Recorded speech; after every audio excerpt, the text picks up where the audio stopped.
Recently, the Foundation for Defense of Democracies published a report. The report is called Occupied Elsewhere: Selective Policies on Occupations, Protracted Conflicts, and Territorial Disputes. The authors of the report are Svante Cornell, the director of the Central Asia Caucasus Institute and Silk Road Studies Program Joint Center, and Brenda Schaefer, adjunct professor, Center for Eurasian, Russian, and East European Studies. The paper examines the selective approach of the world community to the legal assessment of long-standing conflicts, the development of trade relationships, and ways of interacting with the countries involved in the conflicts. The authors reviewed multiple conflicts, including those in Crimea, Donbass, Northern Cyprus, the West Bank, Kashmir, the Armenia-Azerbaijan conflict, South Ossetia, Abkhazia, Transnistria, and Western Sahara.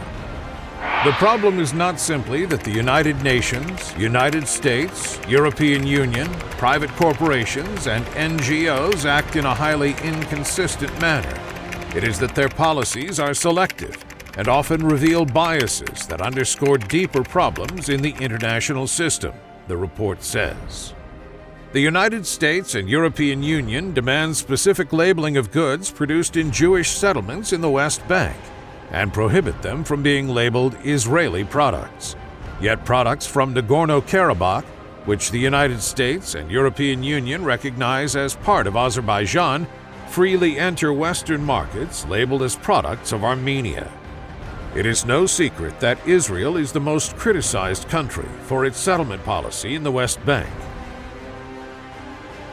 However, the world community, represented by the US and EU, is quite lenient towards Armenia, which expelled the entire Azerbaijani population from the occupied territories during the Nagorno-Karabakh War.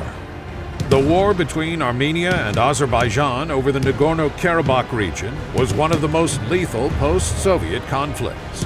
It led to close to 30,000 deaths, created over 1 million refugees, and left the region economically shattered for years after the independence of the two states. After the Soviet collapse in late 1991, a full war erupted between newly independent Armenia and Azerbaijan. Armenia aimed to capture Nagorno-Karabakh and surrounding territories, especially those that could create a geographic link between Nagorno-Karabakh and Armenia. Russian forces took part in certain battles, stoking the conflict. According to Serge Sarkisian, who commanded the Armenian forces during the war and later became the country's president, Armenia employed a deliberate policy of mass killing to cause the civilian Azerbaijani population to flee. Nagorno-Karabakh is recognized as part of the Republic of Azerbaijan by almost all of the international community, including the United States. Yerevan formally maintains that Nagorno-Karabakh is separate from Armenia proper.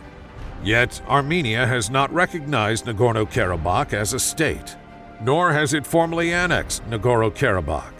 Yerevan is deterred from formal annexation or recognition, since Azerbaijan would consider such a move a casus belli. Moreover, Armenia refrains from annexation to circumvent international responsibility for its occupation of Azerbaijani territories and for the displaced persons it expelled. Indeed, Armenian military units serve along the line of contact between the occupied territories and Azerbaijan's military forces. The official website of Armenia's Ministry of Defense acknowledges that the country's soldiers fought and died in Nagorno-Karabakh and still serve on the front lines of the conflict. Illustrative of the fact that forces of Armenia control the occupied territories is that the son of the current Prime Minister of Armenia is currently serving his compulsory military service in the occupied regions contingent to Nagorno-Karabakh. During their capture of Nagorno-Karabakh and 7 surrounding districts of Azerbaijan in 1992 through 94, Armenian forces evicted all the Azerbaijani residents of the region, who numbered over 700,000. Officials in Armenia, local authorities in Nagorno-Karabakh, and diaspora regions have since touted their efforts to bring Armenian settlers to the occupied territories. A local official stated that settlers are recruited from both Armenia and foreign countries. Independent observers, such as fact-finding missions from the OSCE, have documented evidence of the Armenian settlements. According to the OSCE, 3,000 Armenian settlers live in the town of Lachin, mostly in former homes of Azerbaijanis who fled during the war. There are three categories of Armenian-occupied territories of Azerbaijan: Nagorno-Karabakh proper, the regions of Lachin and Kelbajar that lie between Armenia and Nagorno-Karabakh, and 5 additional adjacent administrative regions of Azerbaijan. The Armenian settlement project has mainly focused on Nagorno-Karabakh and the Lachin and Kelbajar regions. Lachin has strategic value because it forms a narrow corridor separating Nagorno-Karabakh from Armenia. Through settlements, Armenia aims to retain control of Lachin in the event there is a future peace settlement. Armenian settlers are housed both in homes that belong to Azerbaijani residents and new settlements built by Armenian authorities. Settlements receive funding from a variety of sources, including direct Armenian government funding, funds from Armenia diaspora communities, and even limited USAID funds.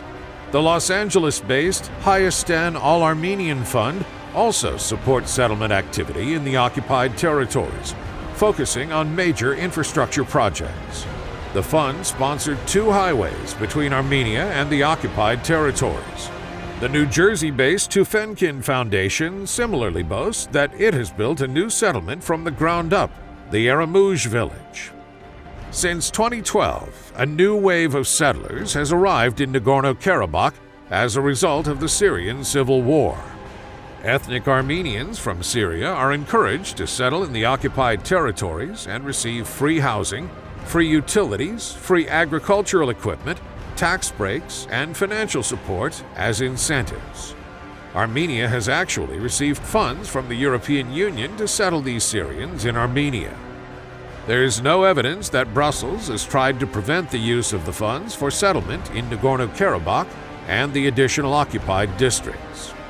Despite the U.S. recognition of Nagorno-Karabakh and the surrounding regions as the legal territory of Azerbaijan, the CBP has not clarified that goods from these territories should be marked as such. Producers in the occupied territory openly admit they mark their goods product of Armenia when exporting to the U.S.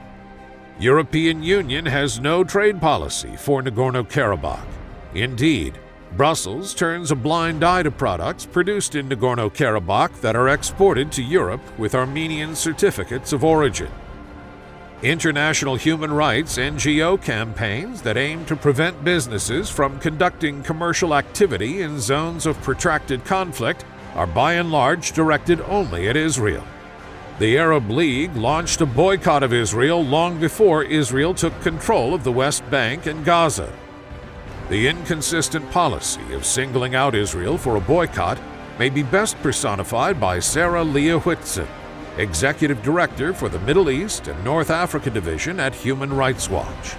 Whitson is among the more outspoken advocates of boycotting goods from the West Bank and is an ardent promoter of BDS activities. At the same time, Whitson is active in the American Armenian NGO Armenian National Committee of America, an organization that supports settlement activity in Nagorno-Karabakh, lobbies Congress for allocations to the settlements in the occupied zones, and opposes peace negotiations led by an American co-chair for resolution of the Armenia-Azerbaijan conflict. In 2018, Whitson even served as chair of ANCA's annual gala. Whitson also saw no problem in showing support for a Forbes article that showcased Armenian wines produced in barrels made from wood taken from Nagorno-Karabakh and those produced by the Kataro Winery in the occupied territories. At the same time, Whitson's Human Rights Watch and Amnesty International have conducted a campaign to prevent online tourism services from listing Jewish-owned sites and businesses in the West Bank.